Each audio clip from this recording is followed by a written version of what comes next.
is it what you've gone through over the course of your careers? Yeah, pretty crazy. Can't really feel it yet.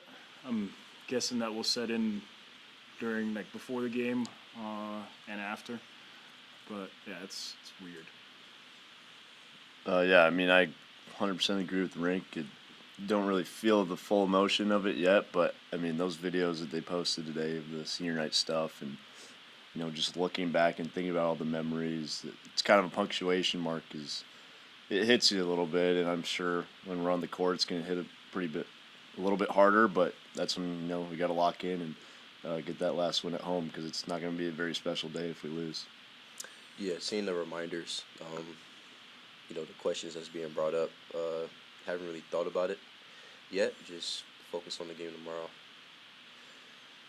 Sam, you've been here the longest of you three. Just how have you seen, obviously the program's in a better spot than it was when you came here. How have you seen it change internally over your 5 years here? It's completely unrecognizable from when I got here. Just the culture, everything that we've talked about, we're not just saying it, it's really happened. And that's why we've been so much more successful. And, just being a part of that change, I've said it a ton lately, it's been like probably the most rewarding thing I've ever done. But yeah, I mean, we're a completely different program, and I think I can leave this place satisfied with where I've left it. What do you think it took to implement that? I think getting the right people in, look at Coach Nate got here my first year, Kurt Joseph got here, and then, you bring in guys like Rankin Jamarcus and other people that, like Sam Griesel, Derek Walker, everyone, Emmanuel Bandamel, Jawan Gary, all those guys had significant roles in changing this culture. So it wasn't one person, but as a collective, we found people that were willing to step up and change the culture, and I saw that. Hey, Rick, what you went through last year, I'm sure this season was kind of a big motivator for you to get through some tough times. What this season has been and all like the first that you guys have accomplished, has it kind of made all that you went through during that recovery worth it? Yeah, last year sucked, and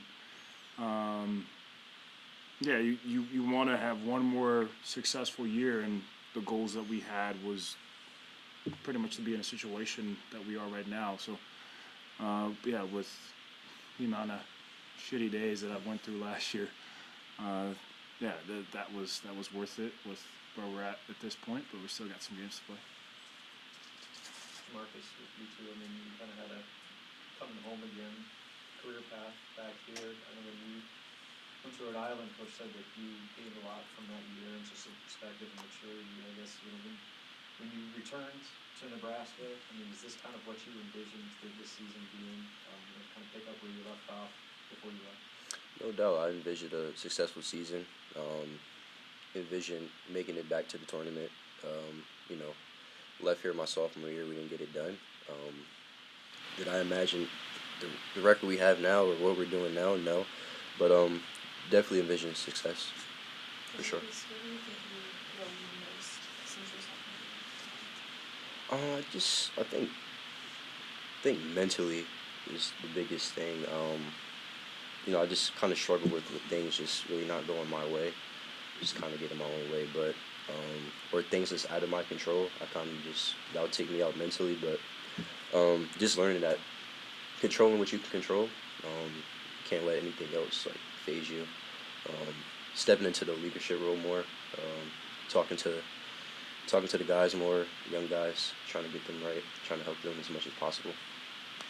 Sam, your dad has talked about that moment when Emmanuel Bandamel got hurt and you're in the rotation now. Do you remember what you're thinking? Like, did you think you're ready? It's obviously been such a journey since then. Yeah, I did think I was ready. It was something that I had kind of been mentally preparing for, even going back to that exhibition game against Colorado. I thought I might have a chance to get out on the floor, and I didn't. But I was just, ever since that point, I was kind of preparing myself every game. Griesel got hurt before we played at Indiana, so I was preparing for it that game. And then when Emmanuel got hurt, I knew I was going to get the chance. And we landed really late. I remember going straight to get shots up on the gun, shot like 1,000 shots that night. And then I wasn't going to let the opportunity pass by me without giving it my best shot. So, yeah, I mean, I didn't always feel that way, but like once I had proven to myself I was good enough, I was ready to go. What do you think, Sam, allowed you to take the jump that you have this season, just both in responsibility and production? A lot of it, I think, is my mental game. I've had a huge jump in confidence. I give a lot of credit to Charlie for sticking with me when I go through my kind of highs and lows mentally, and he's made sure I've been a little bit more level this year. And then I've meditated every single day this season. I think that's another thing that's helped me stay level and made a jump mentally, which is really kind of the thing that was holding me back for a while.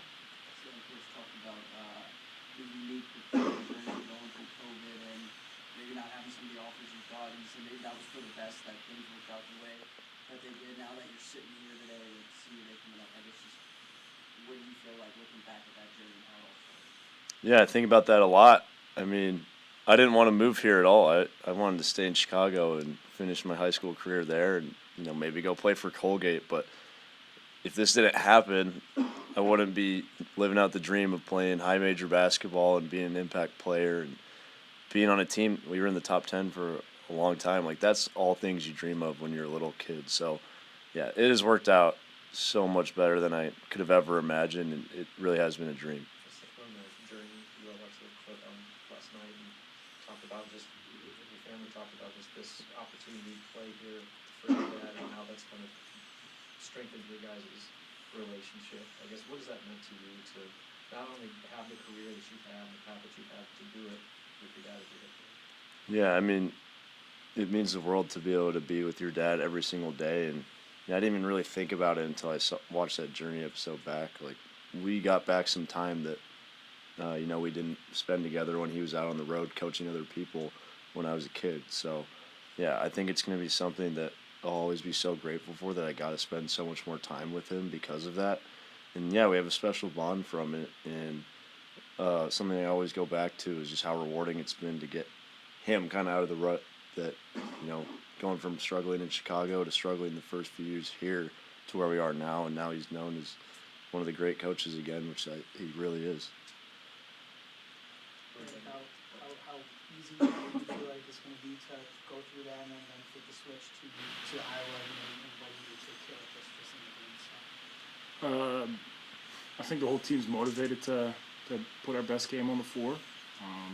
There's going to be some emotions with all the ceremony before, but I think everybody knows that we have to flip the switch, and everybody's motivated. So I don't think it's going. I don't think for me personally it's going to be too hard, but I hope for the rest of the guys that they can flip that switch easily too. For any of you, has that kind of reality hit you, or have you pushed it away, or how do you just handle the balance of everything and deal with it as it comes up? Meaning tomorrow's game. Tomorrow's the last game. Yeah, I meant Coach Nate. After the bad loss we had last game, we just talked about just focus. I mean, even Coach talked about it today after practice. Just it's going to be an emotional day, but let's celebrate after the win. Trying to focus on the win, trying to focus on the game, focus on revenge. So. When that ball does tip off, you're facing an Iowa team that at least defensively give you guys a lot of problems. What's the key to getting the offense going and having a better offensive effort than you did the first time? I think it's all just getting back to being us again, which is keeping the ball popping, moving it really fast, and running our offense with pace. When teams dictate our pace, that's when we struggle, which has happened a little bit often than it should have lately. So, yeah, we got to really dictate our own pace offensively, handle their pressure, and then things will work out fine. What about with guarding mistakes? What differences, changes you feel like you guys need to make this time out for the first game? We have strategies that we've implemented in practice that I won't go into detail right now, but I don't think we did a terrible job. He had 25 points on, I don't remember how many shots he'd take, but 19, yeah. So I think we did a decent job on him, and they scored 57 points. So a lot of it had to do with our offensive game against Iowa. But yeah, he's a dynamic player, and you have to be ready for him to. You have to really lock in on him, especially because he has the ball in his hand so much. So yeah, we're ready to kind of throw some different things at him and hopefully get him out of rhythm a bit. But yeah, he's a tough cover. Marcus talked about the senior day emotions, but fact that there's a lot of postseason implications with this game for the Big Ten tournament, NCAA tournament. What happened in Iowa City with not just the loss, but stuff with Price. Like, how do you guys bottle up all the other stuff that's beyond the X's and O's of the game and make sure you channel it the right way? I think Price, especially Price, he'll definitely be motivated tomorrow. But yeah, after the court storm, just the disrespect we even received. Like I said, I remembered that, but you can't really focus on that, too much. Tomorrow's a new game. They're in our building, so Iowa fans won't be there. Like we just talked about, we just got to focus on the game plan against a really good team.